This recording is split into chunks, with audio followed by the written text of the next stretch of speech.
Welcome back to Media Apocalypse, our series about the threats facing journalism, news gathering, and the flow of information on matters of public concern in our democracy, and dedicated to exploring solutions, both legal and otherwise, for preserving the press function. Today's conversation is with Jay Rosen, who teaches journalism at NYU and studies how to create news organizations that are optimized for trust. He has been an especially powerful voice of press critique in the Trump era, and he blogs about the press at pressthink.org. Thanks for joining us, Jay. Thank you for having me. It's a subject I'm super interested in, so I'm very pleased to be assisting with your conference and your interviews beforehand. Yeah, it's great to have you here with us. I know that my colleagues have a lot of questions for you about the kind of workable solutions you think we might encourage on the journalism side of the equation to keep the press vibrant and useful and doing the work that the citizenry needs done.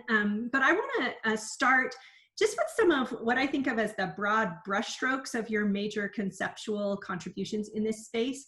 One of those signature concepts that I've seen is this sort of general theme of yours that American journalism seems to be clinging to old norms in a presidency that is routinely violating norms. Can you say a little bit about this? Like, in what ways is this true, and why do you think it's happening? And maybe even sort of what concrete risks you think flow from it?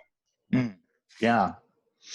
Well, I was just putting together some notes for another post that I want to write on this subject, and this is like the first point. This is like the starting point for how I understand the challenge that President Trump represents to the American press. And it's that the practices of American journalism, political journalism, rest on certain premises about how politicians, candidates, presidents will behave. And Trump violates almost all of those assumptions. And what happens is that the practices break. They don't work in the way they did before. And for various reasons, which we can talk about, journalists don't want to admit that their practices have broken. There's like a lot of different reasons why that is the case. And it's also very difficult to come up with new ones on the fly. And so they tend to keep using these broken practices, even though they kind of know that they're broken. So a simple example of that would be fact-checking. Fact-checking emerged about 10, 20 years ago from an earlier practice, which was called ad watches. And ad watches were designed to sort of police the claims that politicians were making in their campaign ads.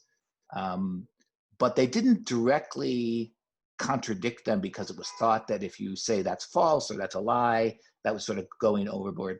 But fact-checking emerged out of that practice. And as you know, the Washington Post keeps a running total of the lies and misimpressions that Trump has created, and there's well over 20,000 by now.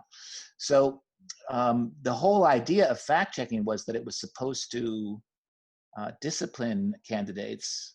And Glenn Kessler, who's the lead fact-checker for the Washington Post, has said that before Trump, presidents and candidates, or Democrat and Republican, would react to fact checks when they were fact checked by the press successfully, and several fact checks pointed to a false claim.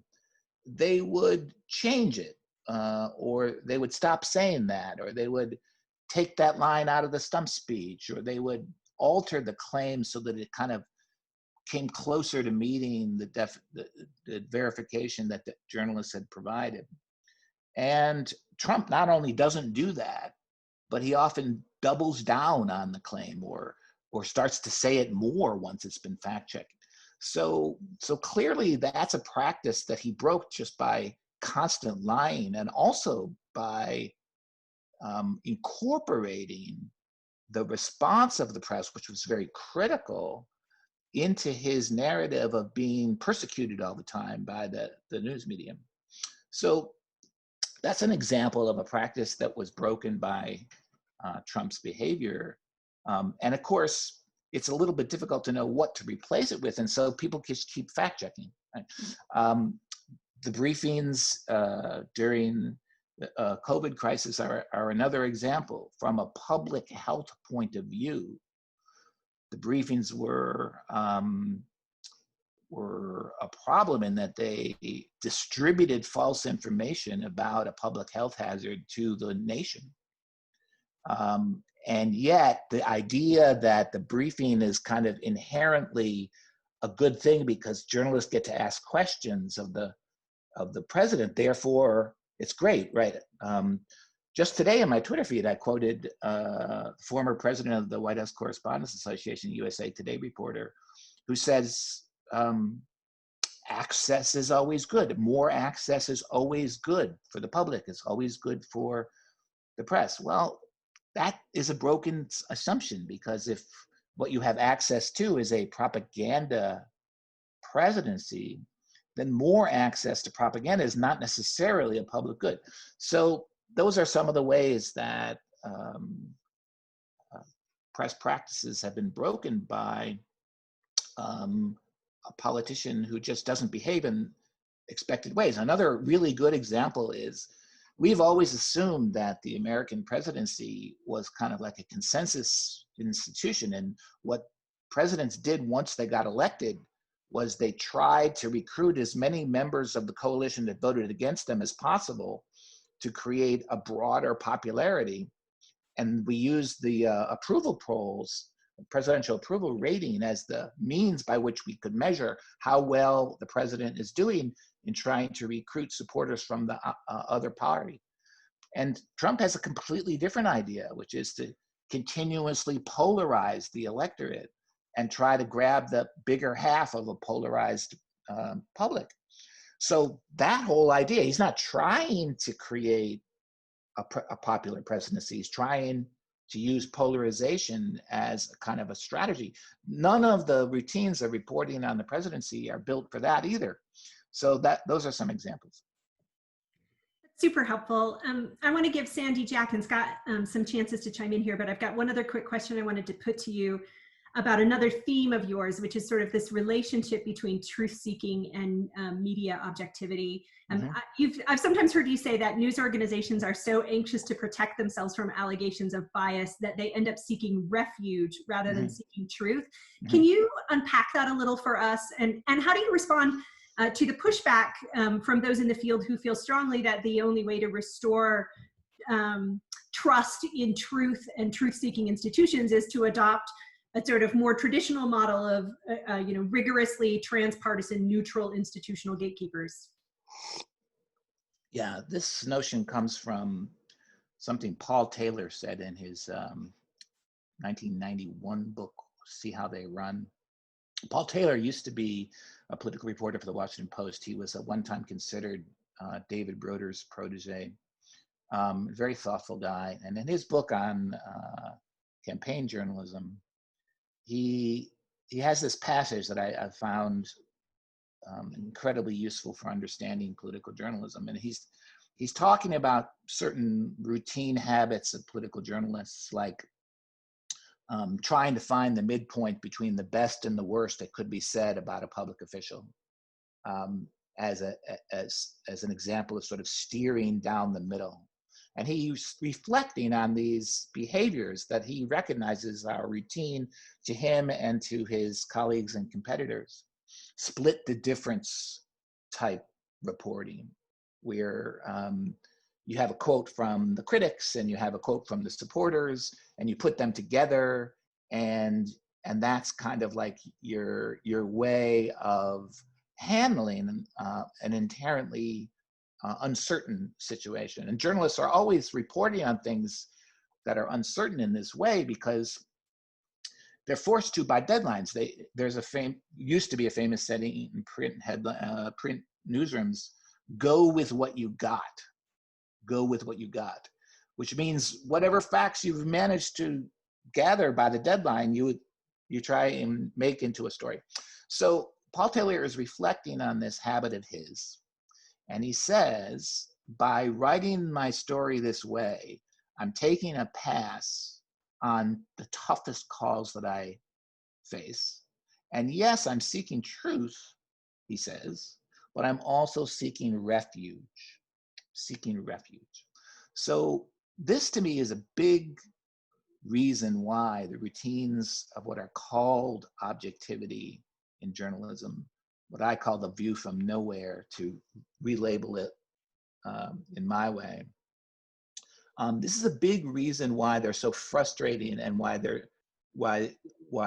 criticism of objectivity is, in my view, so important, because many of the things that journalists do, claiming to be attached to this value of objectivity, are actually about refuge, seeking refuge, protection against criticism, rather than seeking truth. And one of the reasons I keep pointing this out is that in the journalist's self-conception, nothing could come before truth-seeking. That's the highest good. That's how they define themselves. That's what they're in this for. That's why they became journalists in the first place. And so in any situation where, because of the pressures on their profession, refuge-seeking actually is coming before truth-seeking, they will tend to obfuscate that. They won't recognize it. They will deny it. A really simple example of that is when the national press began to, during the Bush years, describe torture as enhanced interrogation. Enhanced interrogation had zero advantages as a journalistic term. It's not clear. It's not something the audience would recognize. It's not common use. It doesn't have a good history. As writing, it's terrible writing.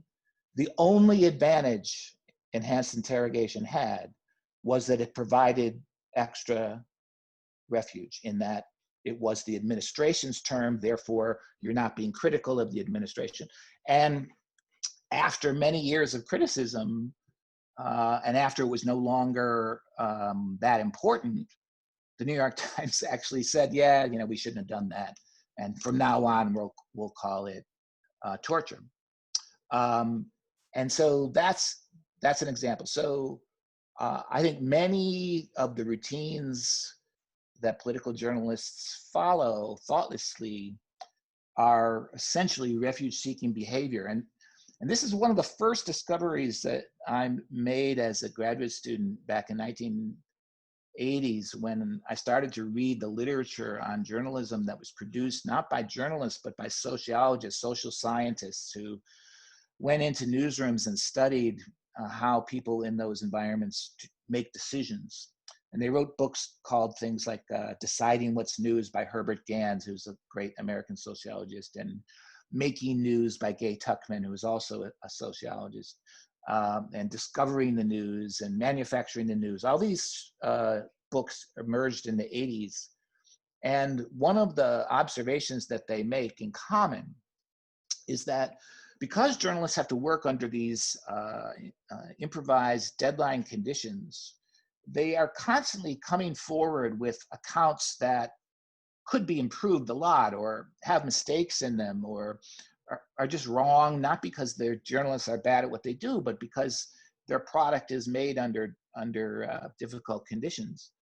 And because they are constantly publishing imperfect reports, they need ways to protect themselves against criticism that will inevitably come their way because of the conditions of their craft. And one of those rituals is, hey, we talked to both sides, what's your problem?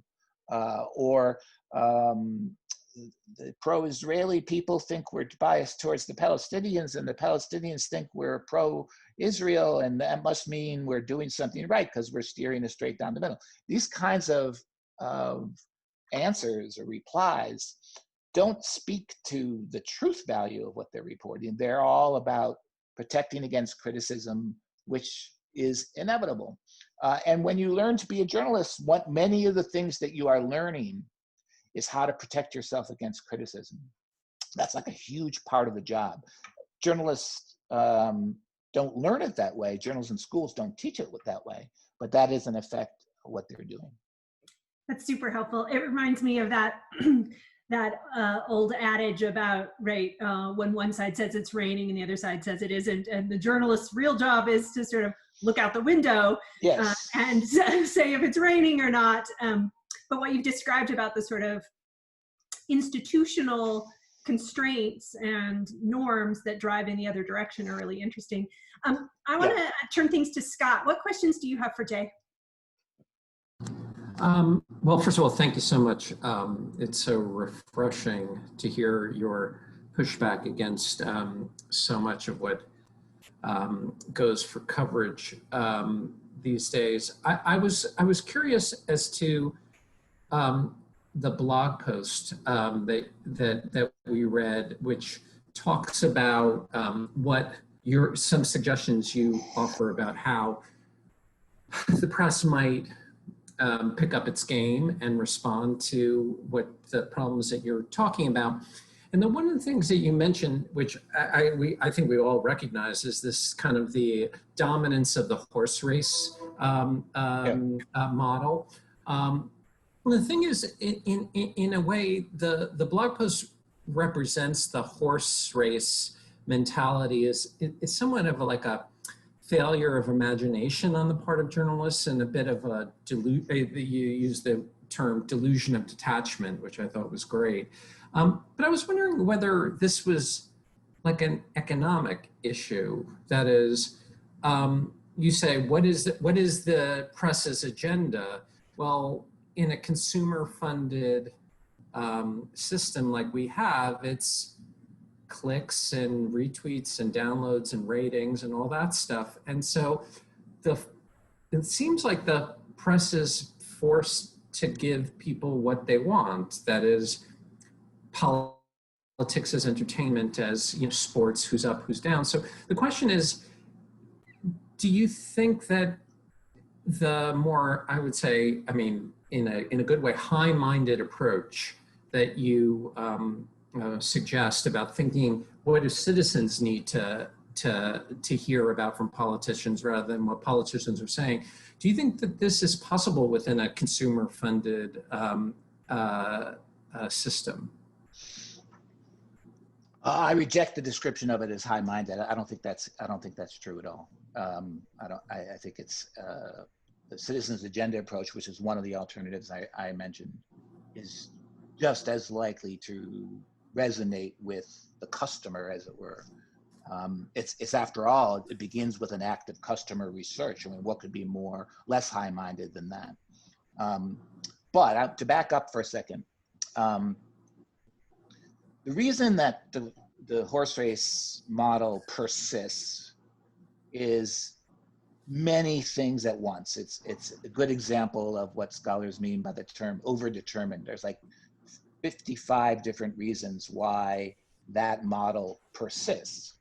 And one of them is, sure, it's a way to make cheap drama, right? You can create suspense. A race is something that we all understand, right? And we know there's a finish line, which is the vote in November. So it's a very easy sort of form in which to practice campaign journalism. So that's one set of reasons. Another is that it's very easy, if you have a horse race model, to take a non-ideological approach to the election. Because who's going to win is not an ideological question. It's just a practical question, right? And that recommends it to the journalist who's trying to show how unbiased they are, right? So that's the second reason. A third reason is, in order to try and answer the question, who's going to win, you can travel into the worlds of the professional political operatives whose job it is to win, right? And that's just something that political journalists of this generation and the previous couple love to do. So it puts you in the world of the pollsters, the strategists, the handlers, the political professionals, the people who make an industry of elections. And the political press has decided that this is its sort of mise en scène, this is its environment, and they become the experts in kind of like how campaigns are run, what a good strategy is, how you win in today's environment, etc. So that's another reason. Another reason is that the horse race model is like simple enough to understand that it provides a basis for collaboration. And one of the things that's important to understand about political coverage, especially election coverage, is that it's done by teams. You might have an individual name on a story or an individual's face in the camera, but it's a cooperative art. And in order for people to collaborate on deadline, on moving stories, everybody has to have the same idea of the journalism that we're doing.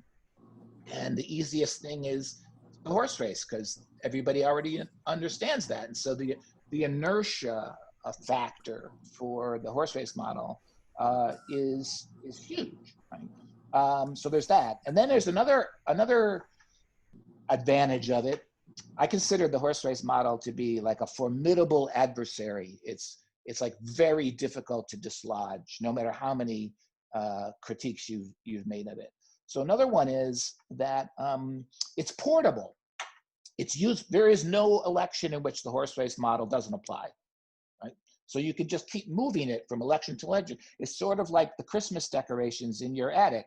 When it comes time for the Christmas holidays, you take the Christmas decorations out of the box, you plug them in, they work exactly the same as they worked last year. And when the Christmas is over, you put them back in the box and they go back in the attic. And everybody, not just at the national level, but at the local level, can do this. And then it provides a kind of like professional archipelago where you can hop from covering the horse race at the city hall level, to the state capitol level, to the US Congress level, to the presidential level, right? And it's all basically the same kind of journalism at each stop, right? And that tends to recommend it as well.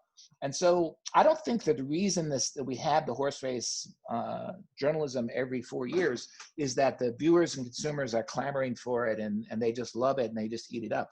I think it's a compromise among all of these things. And there could be other more, equally popular or more popular ways of covering the campaign. But the people who do campaign journalism actually don't want them. There have been alternative models. I'm particularly the Citizens Agenda model, which was kind of proven in the early 90s. But the people who do campaign coverage are very, they're not necessarily watching the local electorate and how it's responding to their journalism. They have their eye on other people doing campaign coverage. It's a peer-to-peer relationship.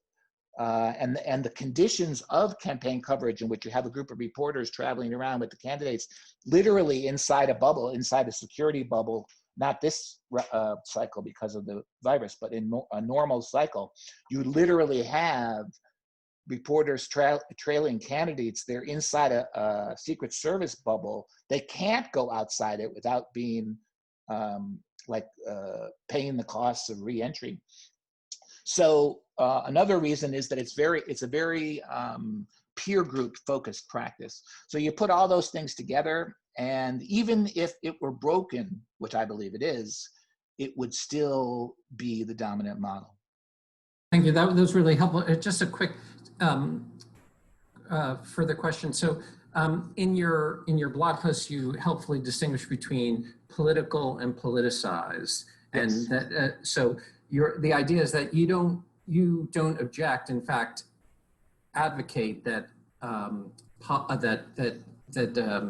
journalism, especially about politics, needs to be political, and which I take to be the kind of value informed by value.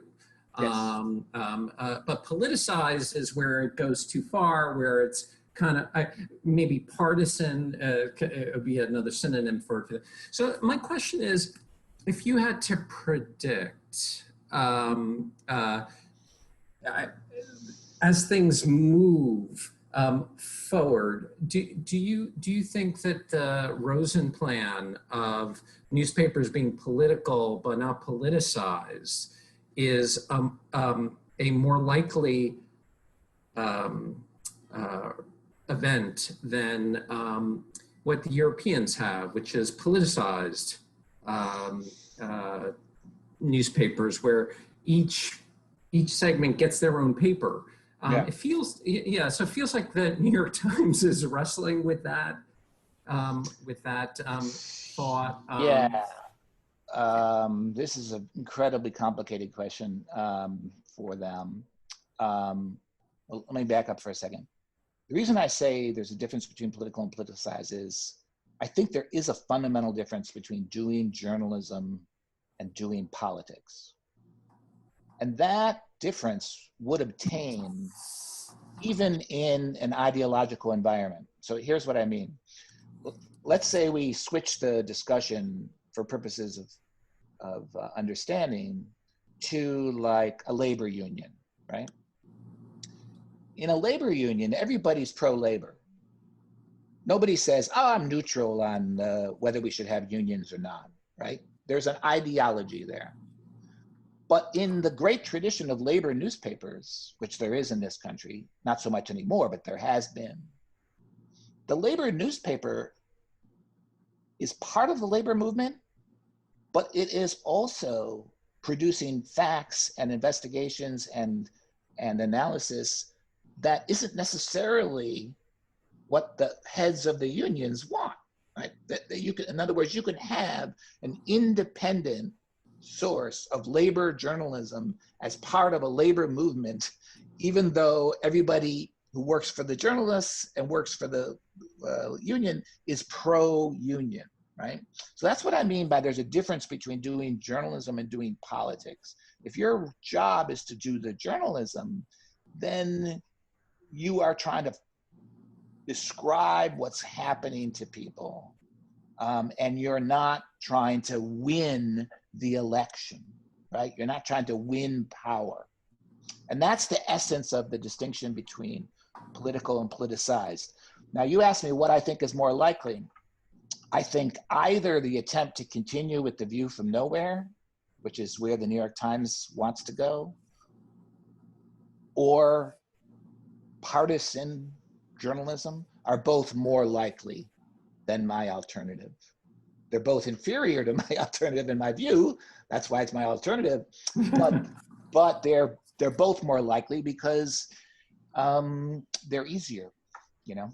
They're easier to get agreement upon. They're easier to sort of like instantly understand. Okay, thank you so much. I'm gonna pass this over to Sandy. I want to pick up with a little piece, perhaps what Scott was getting at as well, because I too was struck by the question of political versus politicized coverage, and just wondered, it seems to me it's not a terribly difficult concept to wrap your head around when you're talking about political candidates. Mm-hmm.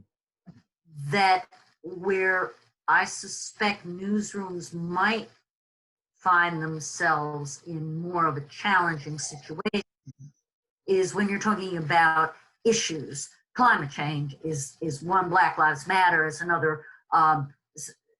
You could name hundreds and hundreds of issues. Right. You mentioned unions. And I was struck by a comment in one of your blogs about newsrooms getting together, sitting down, talking through what their values are and what therefore they might see as truth in a sense. And I thought, vis-a-vis Trump, that might be easier or not easier depending on the proclivities of the journalist. But what do you do when you have a mixed bag? I take you back to my initial part of this question.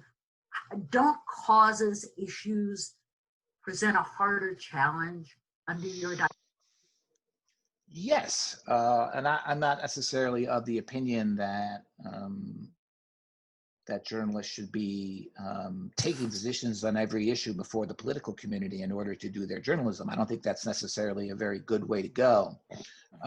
But again, if I could back up for a second, what I really believe on this question is that what I call the view from nowhere is a way to bid for trust. It's a way to to be trusted. And what it says is, look, news consumer, you should trust this news that we are making for you because we don't have a point of view, we don't have a starting point, we don't have an ideology, we don't have a philosophy, we don't have a stake, we don't have a cause, we don't have an agenda, we don't have anything we're trying to accomplish. We're just giving you the facts, so believe it because that's what it is. Okay? That's the argument. And my belief is that this argument is increasingly ineffective in that it doesn't persuade people to trust the news. And that in the long run, and it's going to be a long run, it might take 50 years, it's going to be a better way to produce trust to say instead something like this: look, this isn't the view from nowhere. Here's where we're coming from as a news organization, or for individuals, here's where I'm coming from as an education reporter. Plus, in addition to that, very high standards of verification, very high standards for transparency, and serious public listening, listening to feedback, listening to criticism. So in my view, here's where we're coming from: high standards of verification, high standards for transparency, and public listening together are going to be more successful at producing trust than the view from nowhere and its like allied rituals. But it's going to take a long time to convince journalists of this. And we don't necessarily have that much time. So that's why this is an urgent issue. Now, even in that sort of second world where you say this is where we're coming from, I don't think it's smart for journalists to declare ahead of time that they have all the answers to problems that divide the political community, and they know what should be done, and they know that it's bad to have guns. And no, there's still a difference between doing journalism and doing politics. And the more people that you can speak to in your journalism, the more powerful and effective you're going to be. And so I don't think it's the case that they have to have stands on every issue and kind of like come clean with those stands. Political bias is not a positive thing. But my observation is that when you dedicate yourself to the view from nowhere or to objectivity, you get all these second and third order effects that are like pursuing protection rather than pursuing truth, pursuing refuge rather than pursuing truth. You get these indirect consequences, as Dewey would say, that are increasingly serious. So that's how I look at this. You mean and about the emails kind of consequences? Yes, and about the emails, which is something that like that episode right now is corroding the relationship between the New York Times and its core audience. Every day it continues to corrode it. And there's a huge hesitation in going back and looking at that episode, even though that would be the best thing for everybody. It would be the best thing for the newspaper. It would be the best thing for the newsroom, the best thing for the readers. It would be the best thing for the New York Times because it's like an episode and a family episode that continues to cause misery. If you don't confront it, it just gets worse and worse. But they can't because their reporting of that episode is so tied up with their belief that they were just being independent, objective truth tellers that they can't look at it. And so in that instance, their own self-interest would be to examine it, but the view from nowhere argues against them. I have a slew of questions about locals. I'm going to ask one quick one and then turn it over to Jack, because this may not be something you've given or thought about. It's not in your writing specifically. which is I'm the editor of a local paper, mid-sized market, city, real people. But I'm not doing national coverage. Mm-hmm. It's not my reporters out on those beats, and those aren't my stories. I mean, so much of what you say, it seems to me, is focused on, and that's not meant as a criticism. I'm just testing whether I'm right. The New York Times, the Washington Post, the Wall Street Journal, the networks, perhaps. But I'm sitting there local. Do you have anything to say to me about my political coverage, not my local coverage? I understand you would recommend the Citizens Agenda if I'm doing a mayoral race, gubernatorial race in my market. But how do I deal with all this national stuff? Well, I think it is very different. If you ask people in your community about national politics, you're just going to replay the same divides that are visible everywhere else. Whereas when the subject is local issues, those divides may not be there at all. So they're very much like different worlds. James Fallows of The Atlantic argues this all the time, very persuasively, in my opinion. He's somebody you should have on this series, by the way. He would be terrific for all the questions you're asking me. And of course, he wrote a book about the news media back in the 1980s called Breaking the News. So a lot of it doesn't apply at the local level. But I do have one idea for you. Back in the 1950s, the great American sociologist C. Wright Mills would distinguish between what he called issues and troubles. Issues versus troubles. And troubles, he said, are the things that are bothering people in their daily lives, the things that they would discuss with their spouse over the kitchen table at night, the things that they're actively worried about. And issues are what the political system manufactures to create coalitions and run campaigns and decide elections and give speeches, right? And his point was that when issues become disconnected from troubles, or when people's troubles aren't represented in the issues that are being talked about, you have a crisis of democracy. And so this leads to my recommendation for you as a local newspaper editor, which is your job is not just to cover the issues. It's instead to be the expert in people's troubles and make sure as a newspaper that you are connecting troubles to issues.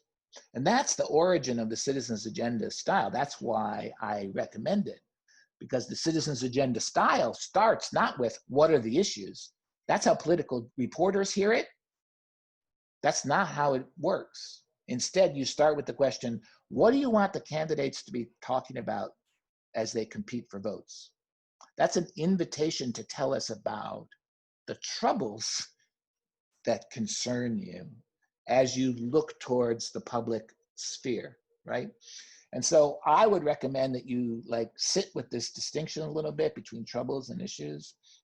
And the more intimate and accurate your grasp on people's troubles are, the bigger the advantage you have in writing about politics, because you actually know something the campaigns may not know. And if you're right and they're wrong, then your campaign coverage is gonna increase trust in you, right? Whereas their misfiring may decrease trust in them. So that's my recommendation to the local level is to go back and make sure that your own routines are informing you about people's troubles. And people in professional journalism who grew up during the monopoly era, where newspapers were big and healthy and made 25% profits just by doing the same thing they did last year, which lasted a long time. those people tend to think, well, we don't have to ask. We know what the issues are in this community. We're the experts. And that can be a very dangerous attitude. Thanks so much, Jay. Jack, what questions do you have? I have a couple of questions, but one of them has got a long windup. But just so you don't get lost in the windup, you talk about citizens' agenda, and you also talk about a sort of pro-democracy agenda for journalism. So I'm going to focus on the pro-democracy agenda.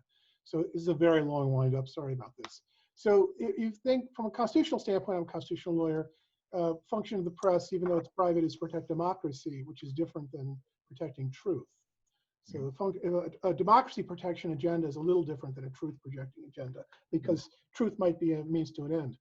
So when you think about this, reminds me, when I listen to you, when I read your stuff, it reminds me of an idea in constitutional theory, comparative constitutional theory, because it's really not American, which is the idea of militant democracy. And the militant democracy idea is that a legislature would pass laws to deal with the possibility of the rise of authoritarian style parties.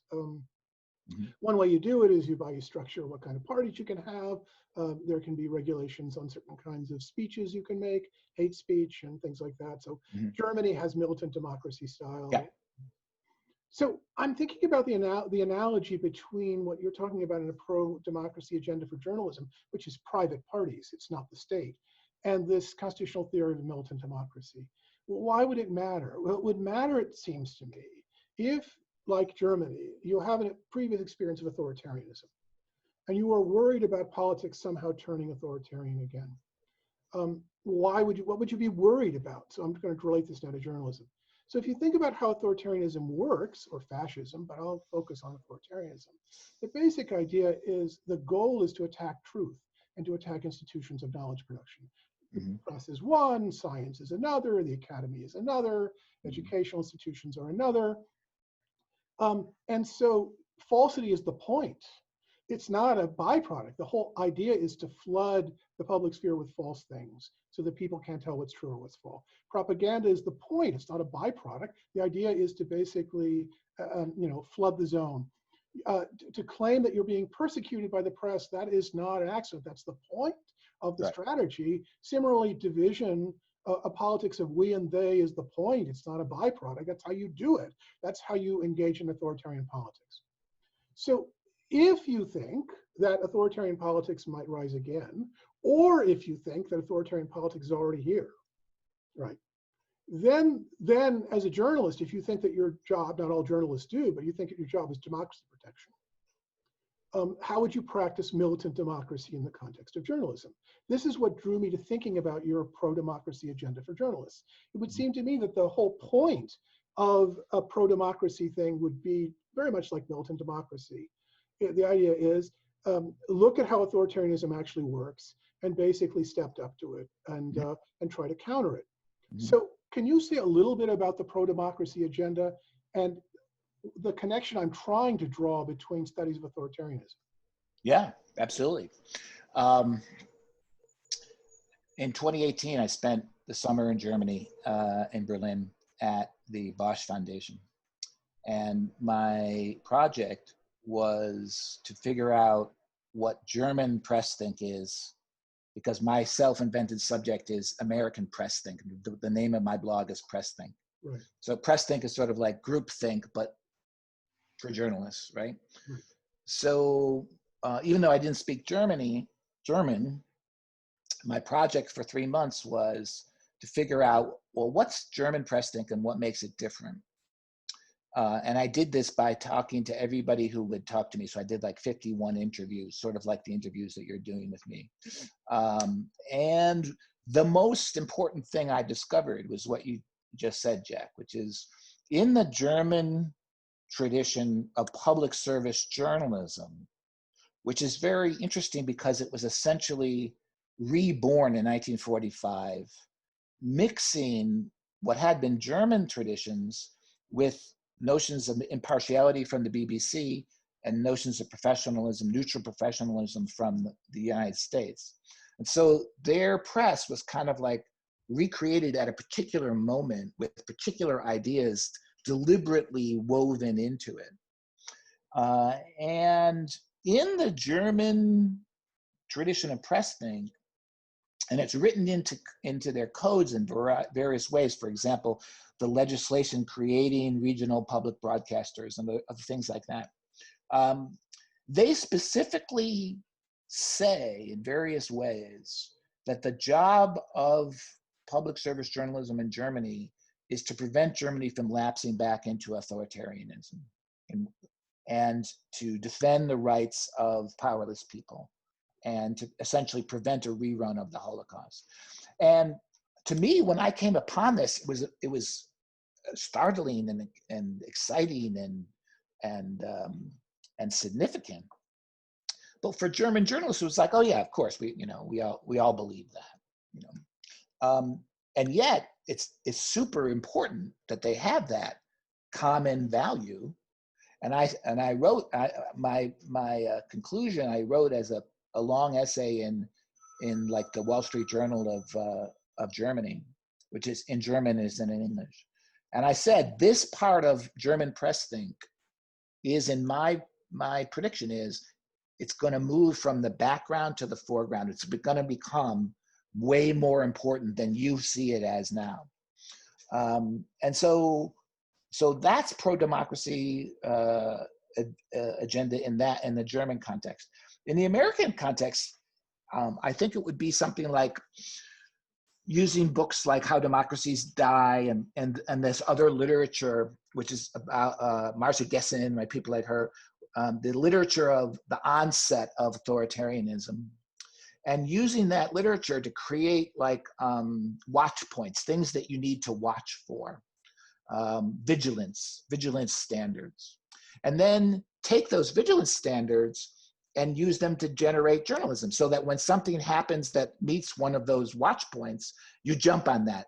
And so the watch points become like a way for you to generate priorities in your coverage, and to give it some sort of shape and momentum. One of the weird things that it's hard to understand about election coverage, especially, is that it has a kind of a loop to it. It has a purposelessness built into it.